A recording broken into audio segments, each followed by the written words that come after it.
Domingo tem Bahia e Vasco, hein? Ao vivo na Globo, esse jogo 4 da tarde. São 6 meses de Fernando Diniz no comando do Vasco. Isso aí tem sido uma verdadeira montanha-russa pro torcedor, hein? O psicólogo e o técnico de futebol lidam com sentimentos extremos.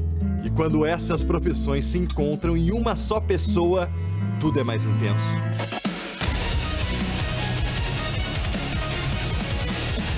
Mas deu uma exagerada hoje, hein? Jogou errado hoje e mal. Então essa oscilação, ela não é anormal. Quando perde sequencialmente, de fato, pode existir um abalo de confiança. Para quem não lembra, o treinador Fernando Diniz também é formado em psicologia. E no divã do Vasco, torcida e técnico mudam de papel a toda hora.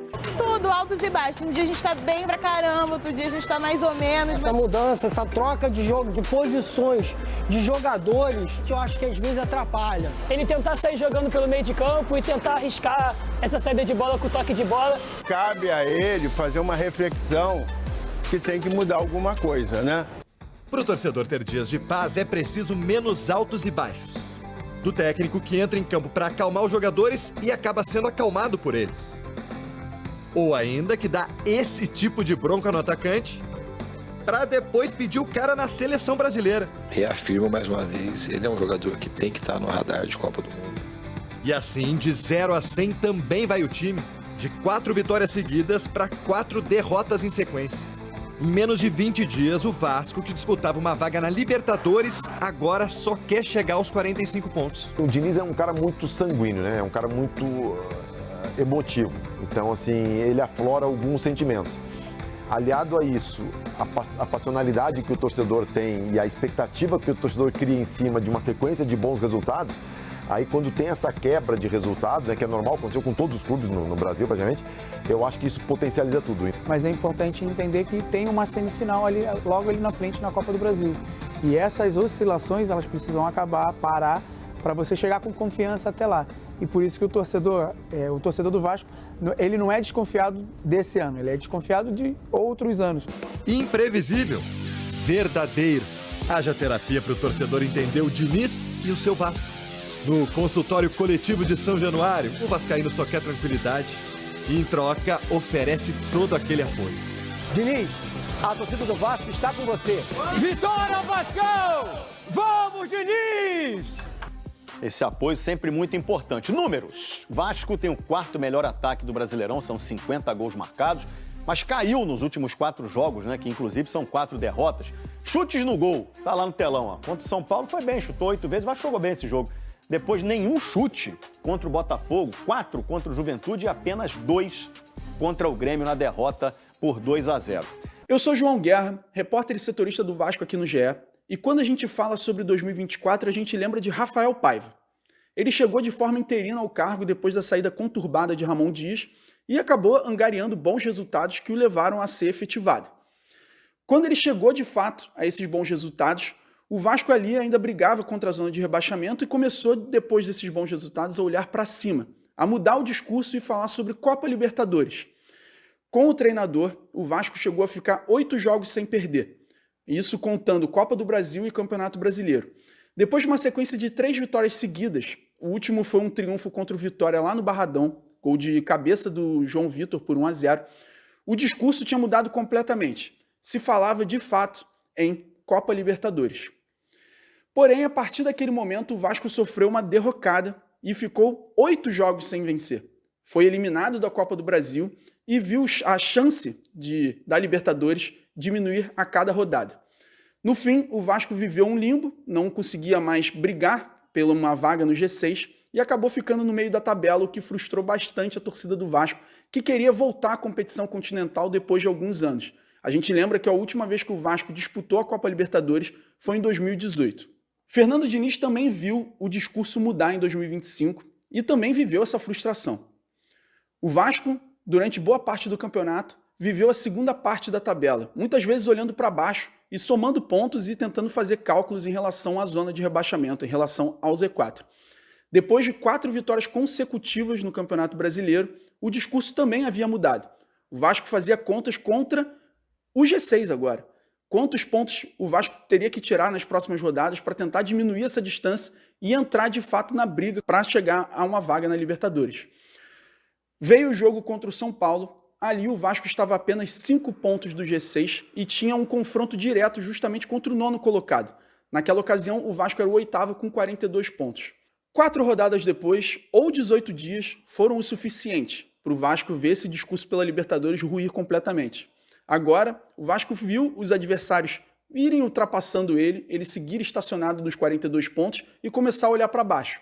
São 6 pontos do Z4, com 4 rodadas ainda a disputar, e a torcida do Vasco já começa a ter esse medo em relação ao que pode vir. Na próxima rodada, o Vasco enfrenta o Bahia, parada duríssima lá na Arena Fonte Nova, e precisa vencer para não começar a instaurar uma crise ainda mais forte no Campeonato Brasileiro. Depois disso, o Fernando Diniz ainda vai ter, assim como o Paiva, a disputa pela Copa do Brasil. Depois de terminar todo o Campeonato Brasileiro, o Vasco terá as semifinais num clássico, nova parada dura, contra o Fluminense no Maracanã. A gente lembra que esses jogos acontecem nos dias 11 e 14 de dezembro. E até lá, muita coisa ainda pode acontecer.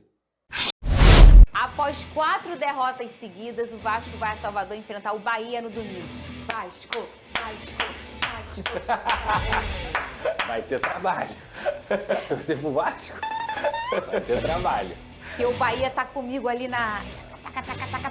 O Bahia também não quer, Fernando. E para esse jogo, o Fernando Diniz vai ter um desfalque importante. Coutinho foi advertido com o 3º cartão amarelo e vai precisar cumprir suspensão, isso é natural. A boa notícia é que o time vai ter retorno dos convocados na data FIFA que fizeram muita falta. Quem que vai voltar aí, Lucas Pedrosa? Paulo Henrique, Carlos Cuesta e Carlos Andrés Gomes estão à disposição. Como fizeram falta, hein? Fazem muita falta, porque a gente sempre fala aqui, né? Qualquer time do mundo perde 3 jogadores de nível de seleção, teria dificuldade de conseguir repor.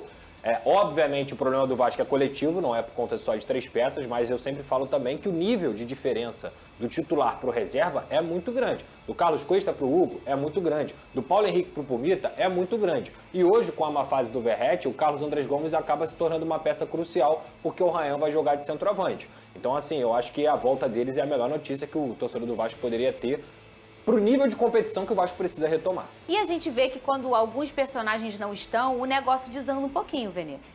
E a gente tá falando de 3 importantes personagens no time Vasco da Gama. 3 jogadores que fazem a diferença na equipe titular. Sem eles, o nível cai bastante tecnicamente. E com a chegada deles, o nível subiu bastante. Não é nem só sobre o que aconteceu nas 4 últimas derrotas, mas o que aconteceu nas 4 vitórias consecutivas, Venê. Exatamente. Muito por conta deles. Entrando no jogo, o Botafogo de Copa do Brasil, equalizando o meio de campo. A dupla de zaga que começa contra o Flamengo, não foi? Sim. Contra o Flamengo? Foi, né? Foi, que aí o Robert bate com a cabeça, mas ele ainda estava fazendo uma boa partida. Quer dizer, assim, esses jogadores foram fundamentais para... Parece que equalizaram o Vasco. Aí eles saíram, o que aconteceu? O Vasco começou a tomar mais gols. Isso não é coincidência. Obviamente que a presença desses 2 e desses 3, contando com o Cauã Barros, fazem muita diferença na consistência defensiva do Vasco da Gama. Sem sombra de dúvidas, com o retorno deles, o time vai melhorar. Se vai vencer ou não, é uma outra história. Pedrosa, vamos lá. 4 jogos sem ganhar, perdendo, derrota, tá? Eu quero saber uma coisa, negócio de tchá-tchá-tchá aí. Crise, não sei o quê, brigaiada, brigoiô, sei o quê. O pessoal começou a levantar isso aí. É um tchá-tchá-tchá que é, né? Tu não tá no negócio não grupo da vizinhança? Eu fiquei sabendo aí. O grupo dos vizinhos lá do prédio, não tá não? A bola não entra, começa a teoria da conspiração. Aí eu quero saber, tem brigaiada? Vamos lá. O povo tá brigando internamente no Vasco? Tem crise no Vasco, ô Pedrosa? Vamos lá. Eu acho que é importante a gente explicar isso, né? Porque, logicamente, quando um time perde 4 seguidas depois de ganhar 4 seguidas, você se pergunta, alguma coisa aconteceu. O técnico perdeu o vestiário, os jogadores não estão querendo, até porque a postura do Vasco dentro de campo é uma postura realmente que chama atenção. Eu falei sobre isso aqui. Não é só uma questão tática, coletiva e técnica, é uma questão de postura também. E aí, obviamente, eu fui procurar saber, porque é uma pergunta honesta do torcedor. O torcedor se pergunta realmente o que aconteceu. E, cara, o que eu posso trazer para vocês é que qualquer tipo de insinuação de que a crise nas lideranças do Vasco da Gama, ela não procede. Respeito à opinião, à informação de todos os colegas que podem cobrir o Vasco da Gama, mas se há alguém insatisfeito dentro do grupo, pelo que eu apurei não só com a parte do clube, mas também com as minhas informações e as minhas entradas em relação a esse grupo de jogadores, logicamente não há nenhum tipo de crise entre os líderes. Pode ter um jogador aqui que não está jogando, pode ter outro jogador aqui que não está jogando, que está insatisfeito. Mas assim, se o jogador que não está jogando não estiver insatisfeito, tem alguma coisa errada com ele. Ele está acomodado. Então, obviamente, o que eu posso passar para vocês aqui é que não tem crise. Há uma detecção que a postura, a linguagem corporal desses jogadores mudou. Há também parece uma zona de conforto depois deles terem conseguido os 42 pontos, mas eles têm todo o respaldo possível da diretoria, eles estão com o salário em dia, eles estão com os voos fretados acontecendo, o Vasco freta voo para justamente você ter uma recuperação melhor, a estrutura do CT tem melhorado, tudo que é para dar suporte para esses atletas está sendo dado. E o respaldo do Fernando Diniz junto à diretoria ainda é muito grande. A diretoria não tem problema de trocar quando tiver que trocar. Trocou o Rafael Paiva, trocou o Carille. O que eu apurei é que hoje a detecção não é essa, muito pelo contrário. O Fernando Diniz conseguiu colocar o Vasco numa situação que era uma situação confortável realmente, de ter saído do Z4 para poder buscar uma vaga na Libertadores, de estar numa semifinal de Copa do Brasil. Mas a detecção dentro do São Januário é o seguinte: temos que trabalhar. Temos que voltar a jogar da forma como a gente vinha jogando, principalmente no quesito atenção, postura e brigar por cada bola, porque essa detecção foi feita. Mudou muita coisa, Fernanda, dos últimos 4 jogos depois de ter conseguido 4 vitórias? Ninguém levantou que tinha crise, ninguém levantou que tinha problema, não mudou. A questão é, realmente, os resultados que aconteceram foram resultados muito ruins, tirando o jogo contra o São Paulo, que eu já falei aqui, mas Juventude, Grêmio e Botafogo foram muito ruins, mas hoje não há crise em liderança de elenco, não há crise com o Fernando Diniz, muito pelo contrário. A gente vê toda hora aí que quando tem folga, os jogadores se reúnem. Piton, Verrete, Coutinho, Garré. São bem amigos. São bem amigos. O Barros e o Ryan são amicíssimos. Todos são muito amigos e todos são acolhidos ali dentro. A questão é, o resultado não vem, começam as teorias. Mas a minha informação não é essa. O trabalho continua, todos sabem, inclusive tendo reuniões frequentes, que a postura precisa mudar. Lá dentro tem tido um choque de ordem, uma cobrança. Imagina o Diniz, né? Lógico, e não só do Diniz, mas também da diretoria, do Pedrinho, do Admar Lopes, do Felipe, todo mundo que está ali dentro. Então, hoje, o que se espera é uma mudança de postura. O que tem preocupado a diretoria não é o resultado em si, é a mudança de postura que tem que acontecer. Então, a minha informação é, não tem crise, o trabalho continua e agora vai ser ainda mais intensificado para sair dessa situação. A verdade é que 4 derrotas seguidas no Vasco é igual fumar no posto de gasolina. Entendeu? O povo vai lá fumar para negócio... Vum, vum, vum. Quem ama o Vasco não pode, gente. Perdeu, não tá legal? Não. Você acha que o Diniz tá achando normal? Tu acha que ele não vai fazer nada? Você acha que o grupo tá confortável? Claro que não, gente. Então, às vezes, tem umas coisinhas, umas faíscas que vira labareda à toa. Olha aí, ó. Por exemplo, eu não tenho essa informação, não sei se o Pedrosa tem. Supondo que eles tivessem uma reunião por conta disso. Eles se reuniram lá com o Fernando Diniz. Isso é normal. Se a nossa audiência começar a cair aqui, a gente vai se reunir também. Para entender o que está acontecendo. Isso está acontecendo mesmo. Isso faz parte de uma relação entre grupos. Estamos falando de uma relação que tem mais de 30 pessoas envolvidas. Isso faz parte. Então, assim, que bom que eles estão preocupados, que caiu de rendimento, porque de fato não é normal. Exato. Além do resultado, não é normal como o Vasco da Gama vem jogando, porque o desempenho é terrível. Olha aí, ó.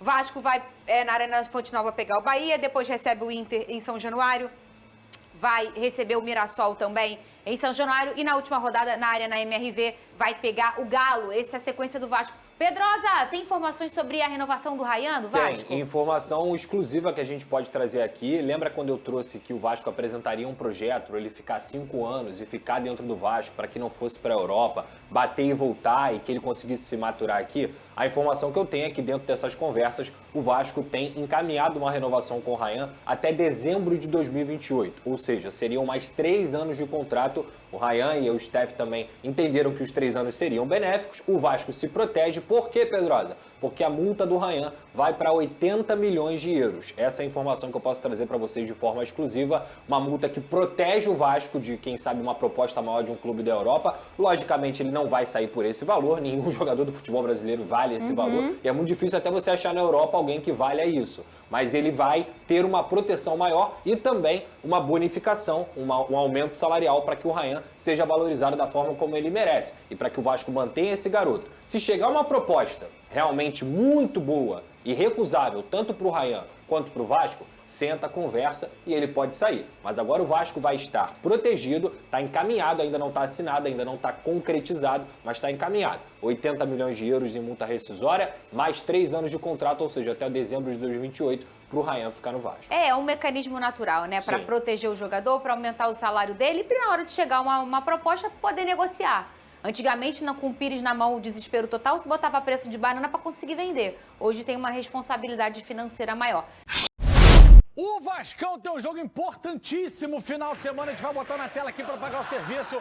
Vasco e Bahia, jogo fora na Arena Fonte Nova. O Bahia que tá dando umas vaciladas aí, vinha muito bem. Rogério Ceni boladão, um jogo dificílimo pro Vasco, mas o Vasco normalmente faz boas partidas lá.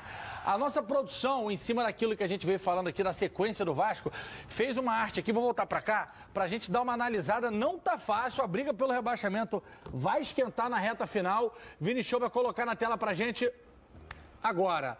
Chances de rebaixamento, e aí lembrando, galera, que uma rodada muda pra caramba. O Sport já foi, Fortaleza 87%, Juventude, que ontem conseguiu tirar pontos importantes do Cruzeiro, 87%, Vitória 68%, Santos 47%, Inter 6%, Ceará 1% e Vasco na casa ali dos pouquinhos ainda. Boca, mas é a fonte Universidade Federal de Minas Gerais. Mas isso muda muito rápido, irmão. A gente viu as sequências ali. Você, vascaíno, não cai nessa, não. Isso é coisa de antes, tá? O Vasco tem chance de cair, cara. Isso aí essa matemática aí é beleza. Não, nenhuma. Aquilo ali é nenhuma, pô. É nenhuma. Mas matematicamente existe uma chance. Cachorro mordido por cobra tem medo de linguiça. Não, e quem fez é vascaíno. Tá no mínimo receoso. E quem fez é mineiro. Também. Porque é a Universidade Federal de Minas Gerais. É a estatística, né? As estatísticas. Estatística? Não, eu peguei aqui o telefone para falar novamente os pontos. Fala aí. A diferença de pontos é muito pequena entre, por exemplo, entre Vasco e Inter. E a diferença percentual é grande. Entendeu? Bocão, peraí. Vasco é gigante. É bom a gente ficar... Não vai cair. Dá os pontos aí, vamos lá. Bahia e Vasco. Do coração, sem bobageria. Não, claro, pelo amor de Deus. Bahia e Vasco. Um jogo difícil pra caramba pro Vasco. Pode ser um empate aí, 1-1. Bahia e Vasco. 1 ponto. Vasco e Inter.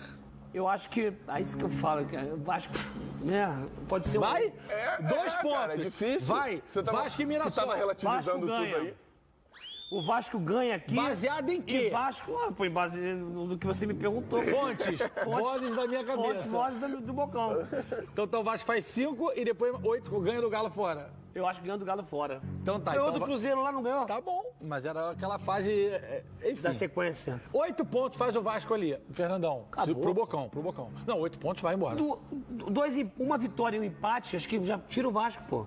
Eu também acho. Não, uma vitória, uma vitória, 45. Chega no número mágico, no 45. A gente tá falando de 4 jogos pro Vasco, gigante. Não cai nessa pilha diante aqui mas também, não. Mas perdeu os últimos 3, Boca. Perdeu. Não, perdeu os últimos 4. Perdeu os últimos 4. Mas não tinha ganho dos últimos 4. Claro, não. Futebol oscila. Mas falar que é impossível não é, não. Impossível. O Bocão 4 tá derrotas viajando. aí. Tá viajando. Aqui, ó. Não, tá viajando porque ninguém quer que o Vasco caia, pô. Ninguém que quer. 4 derrotas seguidas, ninguém quer que o Vasco vá pra segunda divisão. Deixa ele ficar de pombagirice. Dá lá a sequência. Bahia e Vasco. O Vasco não vence o Bahia. Acho que o Vasco perde lá, na Bahia. Inter. Contra o Inter. Empata contra o Inter, ganha do Mirassol. Livrou. Livrou. O Vasco vai ter... Só se alguma desgraça muito grande acontecer, mas tem chances. É isso que a gente tá falando aqui. E contra o Atlético lá, empata lá no gramado de plástico. Coloca na tela esse dado aí, Vini Show. Olha isso aí, Fernandão. Olha isso aqui, ele fica falando... porque o Vasco é de grande... Isso não... Parece mentira, vou vir pra cá porque eu não tô conseguindo ler. Parece mentira, mas não é. Caso o Mirassol termine o Brasileirão no G4, igualará o Vasco em número de vezes entre os 4 primeiros na era dos pontos corridos. O que eu quero dizer com isso? Desde que começou o ponto corrido, pode deixar a tela cheia, Vini, por favor. Desde que começou o ponto corrido, os pontos corridos, o Vasco só conseguiu classificar para a Libertadores direto uma vez no G4. se o Mirassol terminar, o Mirassol já está na Libertadores, mas caso termine no G4, o Mirassol iguala ao Vasco. A única vez que o Vasco terminou no G4 nos pontos corridos foi em 2011. Essa é a tabela, o Vasco quase beliscou o Brasileirão. Fernandão. É bom lembrar pra galera que os pontos corridos começaram a vigorar em 2003 e o campeão foi o Cruzeiro. 22 anos. Isso, há 22 anos. E é um dado ruim pro Vasco. Foi a Tríplice Coroa, não foi, não? Foi a Tríplice Coroa. A Tríplice Não, é Coroa assustador. Não, é assustador mesmo. Assustador. E o Vasco viveu uma era muito tenebrosa, né? Depois dos anos maravilhosos de 97, 98, 99, 2000, 2001. Mas depois disso, viveu momentos muito difíceis que a gente espera que termine. E a oscilação, o Vini estava lembrando aqui, ano passado o Vasco teve um momento bom com o Rafael Paiva, e de repente 4 vitórias seguidas, e de repente 4 derrotas seguidas, perdão. Cai na Libertadores pro Galo num jogo que jogou de igual para igual, o Hulk acertou um míssil de fora. Copa do Brasil. Eu falei o quê? Libertadores. Desculpa, Copa do Brasil foi São Januário, jogo da chuva. Sim. E esse ano a mesma coisa. Há 4 semanas atrás o Vasco estava começando a pensar em G5 numa sequência. Era factível, o Vasco foi para a primeira página da tabela, aí 4 derrotas seguidas e volta para essa luta do inferno. Não, e se o Vasco ganhar os 4 jogos que ele tem, pode até ser que ele vai brigar lá em cima de novo, porque se o Cruzeiro for campeão, tudo sim, né, da Copa do Brasil, vai pra G8. Não, se o Vasco desses 4 tivesse vencido 2, estava na primeira página lá brigando com o Botafogo e o Fluminense. É isso. Ali a 5 pontinhos. Nós temos 3 times que podem ser campeões que estão brigando. Quer dizer, brigando não, o Vasco não tá. O Fluminense e o Cruzeiro estão brigando lá em cima. Vai abrir uma vaguinha aí, com certeza. Se vai abrir uma vaguinha. Corinthians, Não, e é o interessante porque a gente tem a possibilidade hoje, GV, muito clara, de termos 4 times do Rio de Janeiro na Libertadores do ano que vem. Se é Vasco, está na colina.